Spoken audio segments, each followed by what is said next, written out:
Here it is, folks, after a long time promising you wanted a video game show. I'm giving you a video game show. Welcome to Dave's Save Point.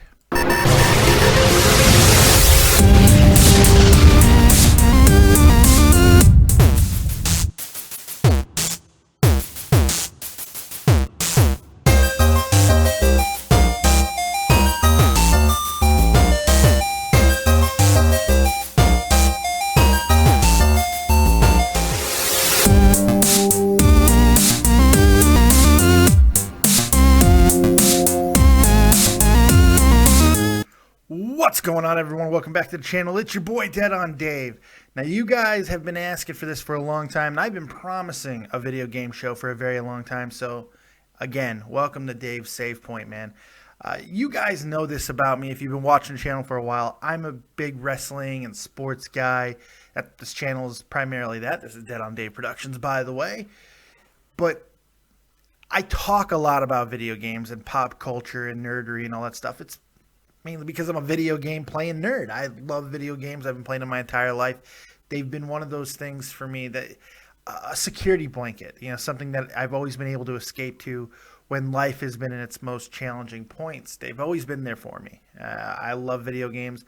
I love talking about them. I love playing them. I love doing everything when it comes to video games. It's just something that's always been very near and dear to my heart. Just along the same lines as wrestling and baseball and some other things. Books, they're escapes. That's what they are. They are distractions from the daily bump and grind that is life. And video games has just always meant a little bit more to me. So to be at a point now where I can talk about video games and give you guys a little bit of my insight, I'm really excited about it. Now look, this is not going to be a super review site where I get into all the finer points of each individual game and tell you about the glitches and all. No, I'm just a big fat guy sitting in front of a whole bunch of nerdery that's going to tell you guys my opinions on everything that's going on in the world of video games and what I'm playing, what I love, and all of that good stuff. That's what this site is. That's what this channel is, and that's what we're going to do. So, welcome. Hope you guys enjoy. Let's get into it, man. First ever topic right here on Dave's Save Point. Are you surprised? It's Fallout 4. It's Fallout 4. You see my eyes all messed up. Do I notice? Man, there you go. Am I noticeably more tired than usual? It's because of Fallout 4, man. I'm playing it all the time. I can't stop. It's addicting. This is basically my thoughts on Fallout 4. Fallout 4 is so good, it made me realize that Fallout New Vegas might have sucked. I love Fallout New Vegas. Loved it. Was one of my favorite games. When Bethesda took back Fallout and decided to make Fallout 4, I wasn't expecting a huge difference between what we've seen, because I don't think the difference between Fallout 3 and Fallout New Vegas is that huge. I mean, Obsidian, who did Fallout New Vegas, really just built upon a really good bone structure that was there for Fallout 3 and added a Vegas background. Now, I really enjoyed that because I grew up in Las Vegas and I saw a lot of things that I knew and remembered. It was cool. I loved it. I swear to this day, I'll argue with somebody that there was a rock at Bonnie Springs in the video game that I've sat on. I swear to God, they had my ass prints on that rock. It had my butt groove and everything. I swear to God. So that meant a lot to me. Now, I've never really been to the East Coast. I've never really done much on the East Coast, but Fallout 4 has taken me to Boston, back to the East Coast, because Fallout 3 was also on the East Coast with Washington, D.C. But now we go to Boston, which I've never been to, but a very historical city, and obviously with all the big landmarks and stuff, I know a lot about the city, just like most people do.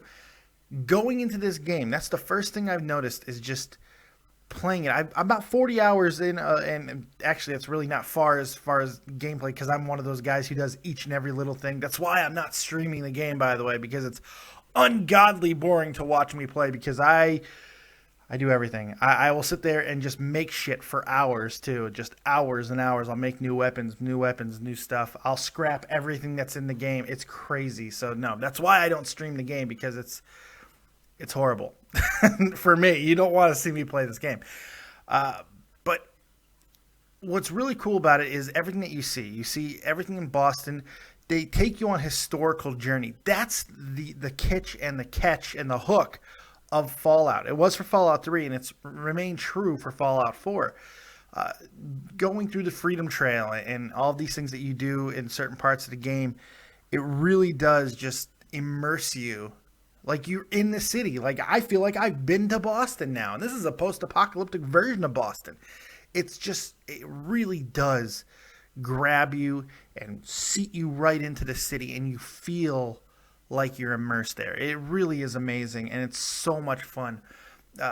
It took me a little while to realize that the biggest city in the game, Diamond City, the first big city, or I don't know what's next, but Diamond City is in Fenway Park. It took me a little while. Like, I walked in, I really didn't think nothing about it. You know, as I'm walking through Boston, didn't really think much about it. When I get into Diamond City, I'm like, oh, this is cool. And then you do a little mission where you help a guy paint a wall. You got to go get green paint. And then I'm like, well, that's the monster. I'm in Fenway Park. I'm in Fenway Park. It was amazing. It blew my mind. I'm an idiot. So, look, there's just so much about this game that's incredible. I'm playing it on Steam. It's the only console I have. It's the only thing I play on. I don't have an Xbox One. I don't have a PS4. Because honestly, who can afford that shit? Not this guy. So I play on Steam. And it's a lot of fun. I got an old Xbox 360 controller wired. That's what I use. So I do have a little bit of functionality problems. We're going to talk about another controller in a little while here, by the way, as well. But it's a lot of... it's just so much fun. I mean, even with the controller, it doesn't take away too much from the game. You get used to how loose the controls are, and you have to be really careful on how you do everything. I'm sure you have much better control when you're mouse and keyboard, but I hate mouse and keyboard. I've never been a big fan, so I don't use it. But I've just had so much fun getting into this game and doing so many things. I'm very excited about continuing to play. I'm going to stay away from spoilers, anything that I've come across yet. I really don't want to tell too much, but if you're on the fence about Fallout 4, if you've never played a Fallout series, start with Fallout 3. Play Fallout 3, play Fallout New Vegas, but then you've got to eventually get to Fallout 4, man. It's like I said, I'm about 40 hours in. It's already one of my favorite games I've ever played in my life. It's really that good. I can't say enough about it. So even just a mid playthrough, I'm already giving it a 9 out of 10. I don't care about the bugs. People want to talk about the bugs. People want to talk about the glitches. I don't give a shit. I don't care that sometimes I'll wind up in a rock. Actually, that's never happened to me. My run has actually been pretty damn glitch-free. I got to be honest. I've only read about a lot of glitches and bugs. I've yet to come across them. Except for there is one that's an exploit, but I'm not even going to tell you guys about that. It worked. It was kind of cool. But I really haven't come across too many bugs and all that stuff. Just haven't. So, are you guys playing Fallout 4? Let me know in the comment section below. I want to hear from you guys. All right, moving on from Fallout 4 a little bit, because as great as Fallout 4 is and how exciting it is and how everyone's all juiced up to play it, another game just released this week that is already taking a little bit, and there it is, taking a little bit of the shine off Fallout 4. And then, of course, that is the new Battlefront. Everyone is losing their minds over this, because if there was one title that could challenge the throne of Fallout, which, by the way, is almost sold already 2 million copies, which is pretty damn impressive, it would be Star Wars. Battlefront, I haven't played it yet. I do plan on getting it. If it comes out on Steam, I'm definitely going to get it. It looks incredible, and all the reviews for it early are really promising. Everybody seems to be very happy with it.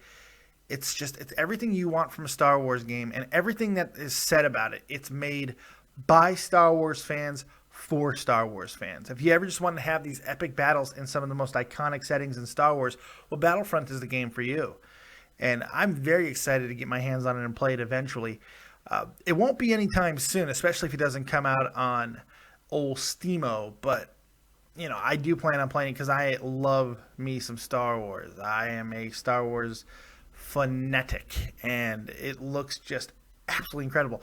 As much as I love Star Wars, I have to say I've really not been a big Star Wars video game player. I just haven't. I didn't play Knights of the Old Republic.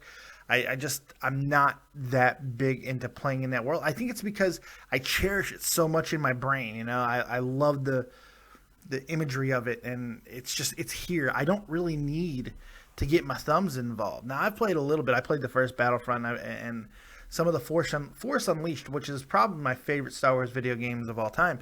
The 1 and 2 of Star Wars Force Unleashed. I love those games, but I don't go crazy with them. And it's just, I don't know why. It's just one thing where I don't need the video games to love Star Wars even more than I do. So make sure you guys check out Battlefront if you are so inclined. And if you do play, I'd love to hear from you guys, man. I'd love to hear quick little reviews of that game and Fallout 4. Let me know what you're doing in Fallout 4. What's your most favorite part of the video game so far? I want to know. I really do. Moving forward a little bit more, we got one more big thing to talk about.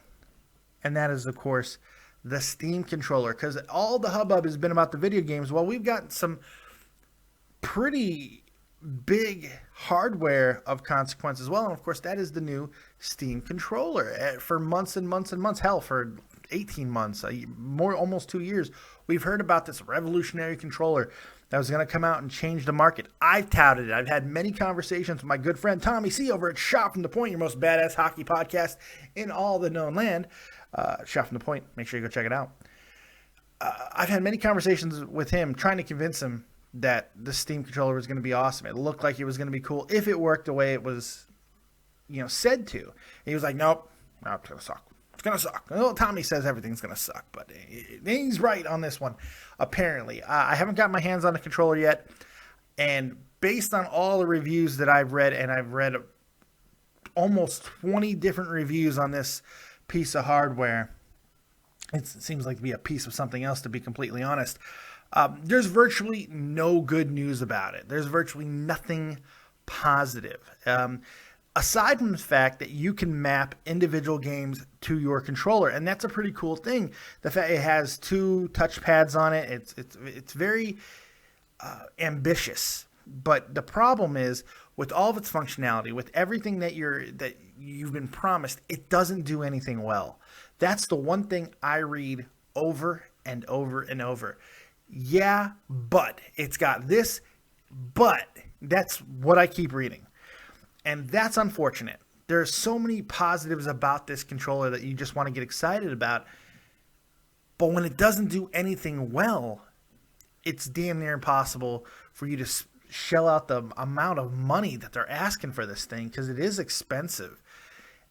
I just don't know. I won't be getting it. As long as my Xbox 360 controller still works on some of these games, I'm going to keep using it. You see the Steam controller here. Apparently it's not built well. It feels very cheap. I don't understand that. That's something I've read in every review too. The first thing that you notice when you pick up the Steam controller, it feels cheap. This damn thing has been in development for 2 years. How can it feel cheap? How could the first thing that a gamer does when they pick up a controller is comment on how it feels in your hands? So that should have been something that was very much on the developer's mind, and the fact that they couldn't even get that right is very, very unsettling to me. All the buttons are very small. I've read that over and over as well. The placement's bad. Your bumpers are too tight. Your triggers are too loose. There's nothing great about this. It's just a big plastic hunk of shit, and that's unfortunate. It really is. I'm very upset by the fact that this is not what I thought it was going to be. I wanted to shove this in Tommy C's face. I want to be like, yeah, now all the top video gamers are using this, son of a bitch.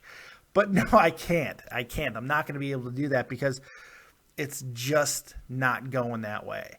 Now, I think there's something here to build on. So a good hardware developer should take this idea of individualized video game mapping and build a controller that is functional the way that we want it to be. I don't think it's that hard of a thing to do, but I don't know. Do any of you guys out there have the Steam controller? I would love to hear from you. I want to know what you guys think of it. would mean an awful lot. So make sure you hit me up on Twitter at DeadOnDaveV. Go to the Dead on Dave Productions fan site on Facebook. All that stuff you can find in the description box below. So finally, the last thing I want to do, I'm going to do this every single week, just a random top 5, man. I want you guys to know what I love in video games. I want you to get an idea of what's going on in my dome when it comes to the world of video games. And so today's top 5, the random top 5 that you're going to get, is very simple. It's my top 5 favorite franchises of all time in video games. Yes, I'm going big, looking for the home run right off the jump, so here you go. Coming in at number 5, and this might be a little bit of a shock to people that it's not higher on the list, Zelda. I love Zelda, but I got to be honest, I've dropped it down in recent years because I'm simply not playing the newer games. I played that Starlight, what was the one on the Wii, Starlight Warrior, whatever the hell it was. I played it for a few minutes. I just didn't dig it. I hated Wii so much that I couldn't even enjoy a Zelda game. Majora's Mask, I played a little bit, but I'm just not playing the newer games. And for that reason, when I think of Zelda the most, it's about, man, I want to go back and play Ocarina of Time. You know, I almost paid $40 for it on Game Boy just so I can play Ocarina of Time again. And that is the series for me has dropped off just a little bit, but the nostalgia is there, and everything that you love about the series is still very prominent, and that nothing's going to change that. So it will never drop off my list. It will always be there. It's one of the greatest video game series of all time. It really is just something that brings back memory after memory after memory for me. So I will always be a Zelda guy. Love Zelda. I wish that I had access and really the drive to want to play some of the newer games. I just don't. Number 4. If Zelda was a surprise for one reason, the fact that it wasn't higher, this next one is probably going to be a surprise because it's even on the list at all. Because who would have thought that I am a Kingdom Hearts fan? I love Kingdom Hearts. I got hooked on this series. I did not start playing it when it first came out. I played the first one years. I mean, Kingdom Hearts 2 had already been out by the time I played Kingdom Hearts. Somebody was like, man, you love Disney and stuff. You love all these different worlds. You love like animation, which I do. How have you not played Kingdom Hearts? I'm like, I don't want to play stupid Kingdom Hearts. But you love Final Fantasy. How are you not playing Kingdom Hearts? I'm like, no, I don't want to play that shit. Got hooked on it, obviously.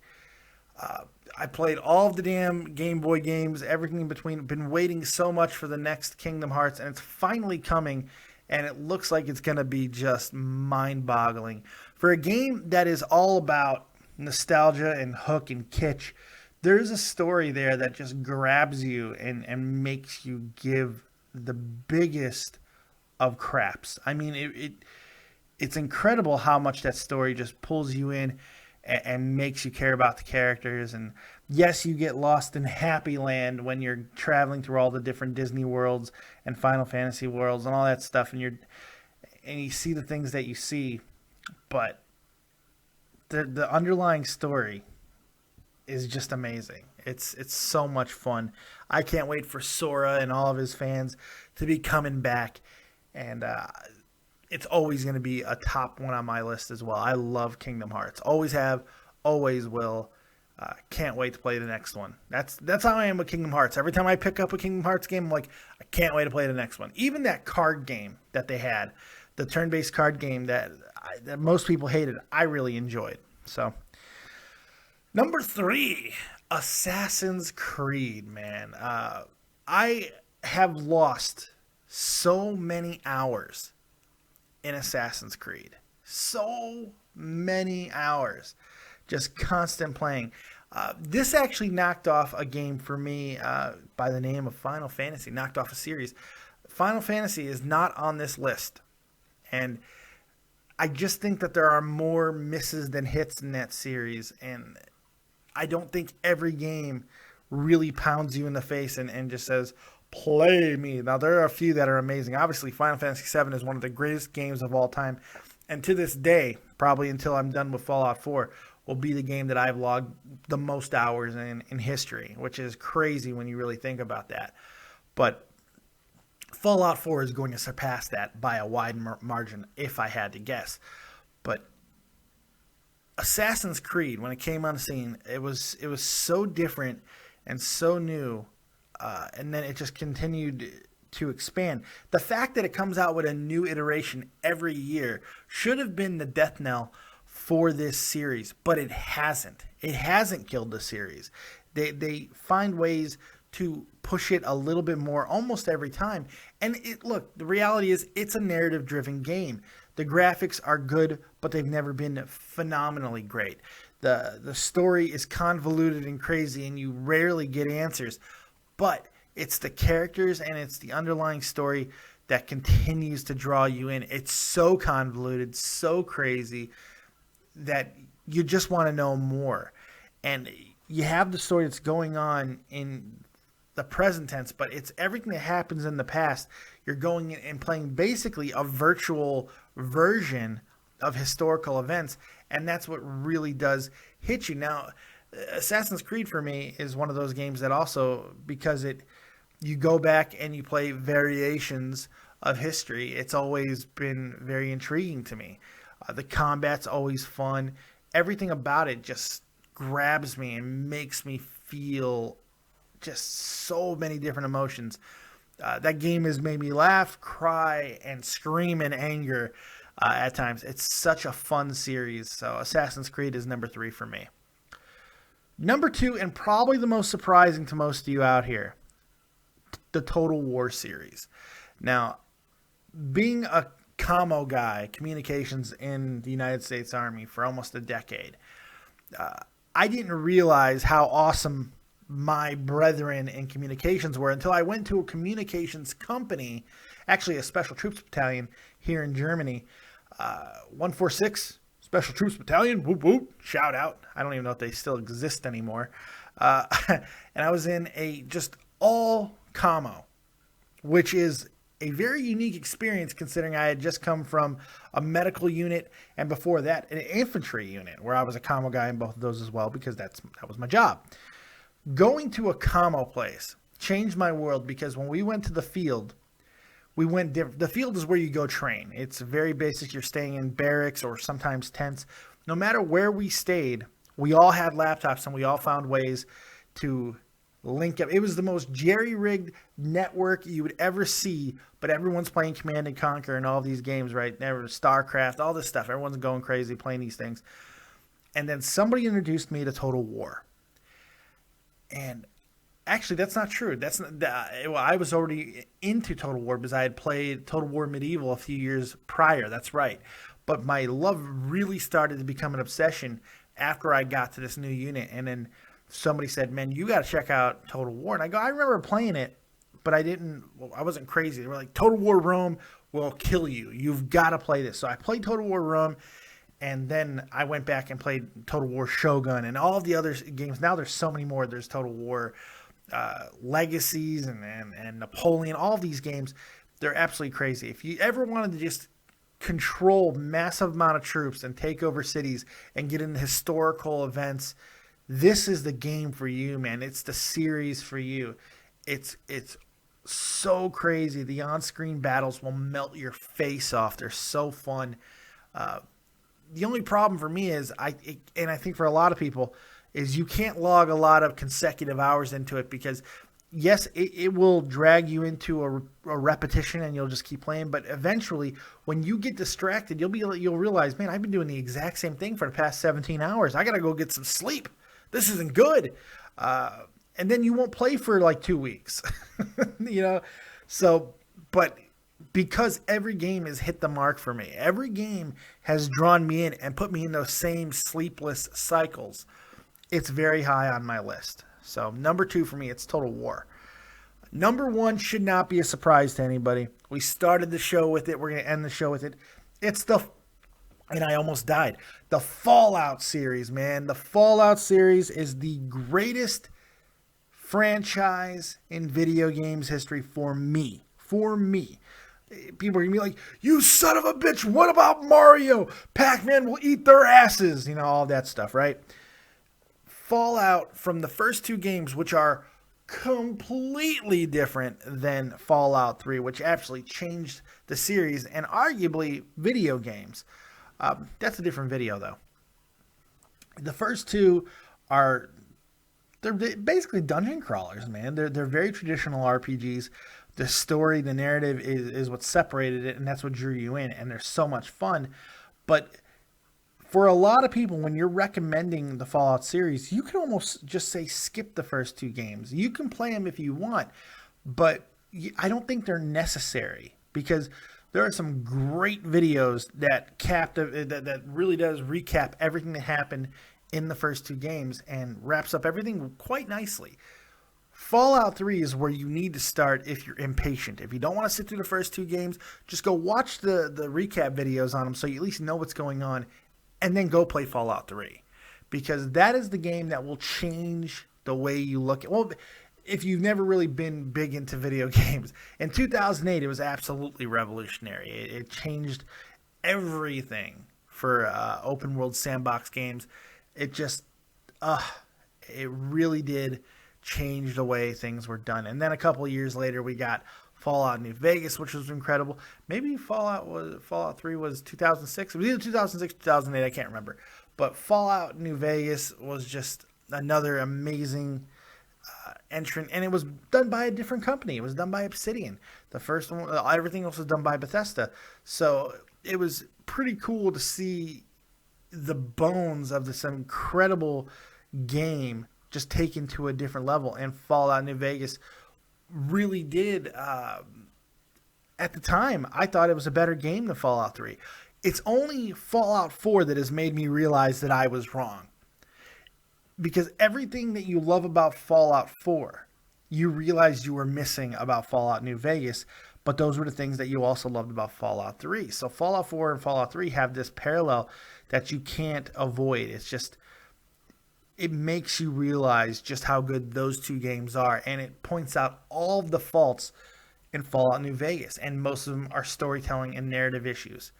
You know, that's the reality. It's the same world, but it just, the story is so different.